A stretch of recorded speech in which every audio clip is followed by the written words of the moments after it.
আসসালামু আলাইকুম সুপ্রিয় বন্ধুরা, আজকে আমরা দিনাজপুর জেলার দি গ্র্যান্ড দাদুবাড়ি রিসোর্টে চলে এসেছি। দিনাজপুর এর এই চমৎকার নৈসর্গিক একটি জায়গা হলো গ্র্যান্ড দাদুবাড়ি। এটি একেবারে হাজী দানেশ বিজ্ঞান ও প্রযুক্তি বিশ্ববিদ্যালয়ের কাছাকাছি এবং ব্র্যাক লার্নিং সেন্টারের পাশে অবস্থিত। আপনারা জানেন দিনাজপুর বাংলাদেশের অন্যতম একটি প্রাচীনতম জেলা এবং এটি বাংলাদেশের যে 19টি বৃহত্তম জেলা ছিল তার মধ্যে এটি একটি বৃহত্তর জেলা। তার মধ্যে 1984 সালের 1 ফেব্রুয়ারি হুসেইন মোহাম্মদ এরশাদ বাংলাদেশে 64টি জেলা করার সময় ঠাকুরগাঁও এবং পঞ্চগড়কে আলাদা জেলা হিসেবে প্রতিষ্ঠিত করলে দিনাজপুর এককভাবেই রয়ে যায়।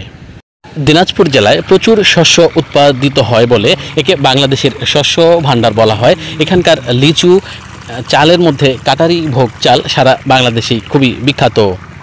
ঐতিহাসিক কান্তজিউ মন্দির, সেখানকার টেরাকোটা, রামসাগর দিঘি দিনাজপুরের ঐতিহাসিক স্থানগুলোর মধ্যে অন্যতম।